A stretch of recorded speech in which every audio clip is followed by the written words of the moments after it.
అసలు ఉన్నాయా అన్నంత స్థాయిలో భళ్ళుమని నొక్కేశారా అని అనిపిస్తోంది.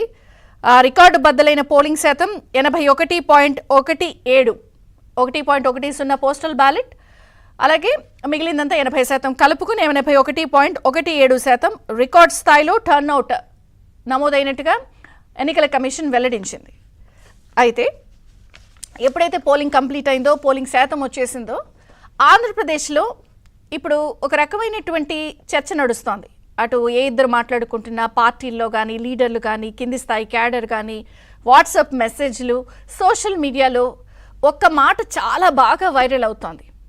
మండుతున్నట్టుంది, మండదా ఇది. చాలా సోషల్ మీడియా వేదికగా చాలా కౌంటర్కి కౌంటర్ నడుస్తోంది. ఎందుకు ఈ మాట ఇంత వైరల్గా అవుతోంది అంటే, ఎలక్షన్స్కి ముందు ముఖ్యమంత్రి గారు బటన్ నొక్కడానికి వెళ్ళినప్పుడు లేదా అనేక కార్యక్రమాలలోకి వెళ్ళినప్పుడు ఆయన ఈ మాటను తరచుగా వాడారు. మండదా అక్క, మండదా చెల్లి, మండదా తమ్ముడు, ఇలా మాట్లాడారు.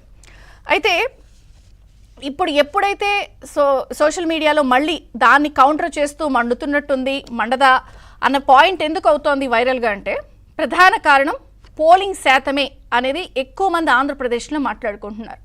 ఉమ్మడి ఆంధ్రప్రదేశ్లో కానీ, ప్రత్యేకంగా విభజిత ఆంధ్రప్రదేశ్ రాష్ట్రం ఏర్పడిన దాంట్లో కానీ ఇంత స్థాయి రికార్డ్ పోలింగ్ గతంలో ఎన్నడూ నమోదు అవ్వలేదు. 79, గతంలో మనం 2019 చూసినప్పుడు 79.14%. కానీ అది ఇప్పుడు రికార్డు బద్దలయ్యే స్థాయిలాగా 81.17% పోస్టల్ బ్యాలెట్తో కూడా కలుపుకుని. అంటే ఈ పోలింగ్ శాతమే జగన్ మంటకి కారణం అనేది ఎక్కువ శాతం మంది విశ్లేషిస్తున్నారు.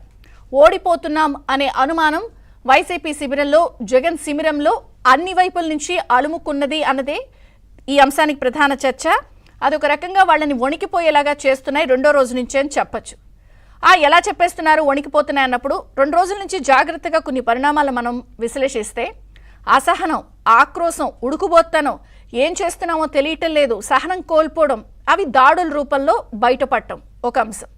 2, మనం జాగ్రత్తగా గమనిస్తే అధికార పార్టీకి సంబంధించి, అంటే వైసీపీ రిజల్ట్స్ వచ్చే వరకు వాళ్ళే అధికార పార్టీ కాబట్టి వాళ్ళకి సంబంధించిన నాయకులు పెడుతున్న ప్రెస్ మీట్లు మనం గమనిస్తే, అసలు ఈ రాష్ట్రంలో ప్రజాస్వామ్యం ఉందా, అసలు పోలీసులు పనిచేస్తున్నారా, అసలు ఏకపక్షంగా వ్యవహరిస్తారా, ఇదేం పద్ధతి అంటూ Ambati Rambabu garu press meet, Anil Kumar Yadav press meet, Roja press మీట్లు, వీటితో పాటు సజ్జల రామకృష్ణారెడ్డి గారు అయితే అసలు ఏదో తేడా ఉన్నట్టే ఉంది ఆయన వ్యాఖ్యలైతే. మొన్నటి వరకు కూడా అసలు ఇదంతా మాకు పడిపోయిన ఓటింగ్ అంతా పాజిటివ్ ఓట్ అని చెప్పినప్పటికీ కూడా ఒక్క పూట్ల ఆయన కూడా మాట మార్చేశారు. మహిళలు, వృద్ధులు తమకే ఓటేశారని, యువతకు ఐకాన్ జగన్మోహన్ రెడ్డి గారని, తెల్లారేసరికి టీడీపీ రిగ్గింగ్ ఆరోపణలకు పాల్పడిందనేది మాట మార్చేశారు.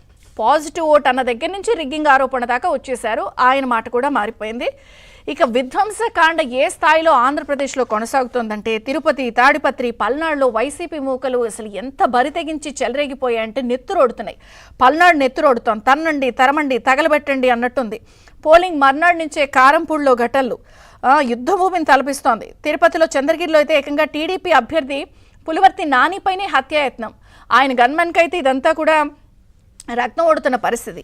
సామాన్యంగా ఇలాంటి ఘటనలు, దాడులు పోలింగ్కి ముందు లేకపోతే పోలింగ్కి వారం ముందో 10 రోజుల ముందో జరుగుతూ ఉంటాయి. కానీ పోలింగ్ అయిపోయిన రెండో రోజు నుంచి కూడా ఇంకా ఈ విధ్వంసకాండ, అసలు పోలింగ్ మొదలవక ముందు నుంచే ఏజెంట్లను భయపెట్టి జరిగిన తతంగం చూసాం. ఇక పోలింగ్ అయిపోయిన రెండో రోజు కూడా అదే నెత్తురోడుతున్న పరిస్థితి, అదే హింసాకాండ, అదే హత్యాయత్నాలు, బరితెగింపు, ఉక్రోషం, ఆక్రోస్తనం, ఉడుకుబోత్తనం అన్నీ భయపడుతున్నాయి. దానికి ప్రధాన కారణం పోలింగ్ శాతం, ఓడిపోతున్నామనే భయం.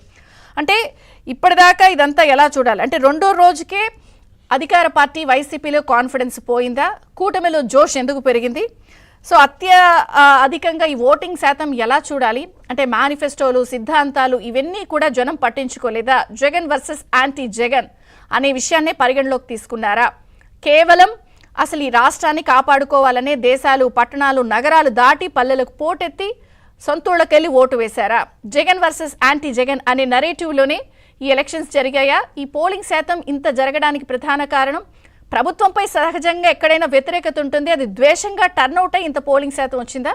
మొత్తంగా ఇటు పోలింగ్ శాతం ఈ స్థాయిలో రావడానికి కారణం ఏంటి, ఇది ఎవరికి లాభం, ఎవరికి నష్టం, అలాగే ఈ విధ్వంసకాండ ఎలా చూడాలి పోలింగ్ తర్వాత, ఈ అన్ని అంశాలు చర్చిద్దాం. చిన్న విరామం తర్వాత ఈ అన్ని అంశాలపై చర్చ ప్రారంభమవుతుంది.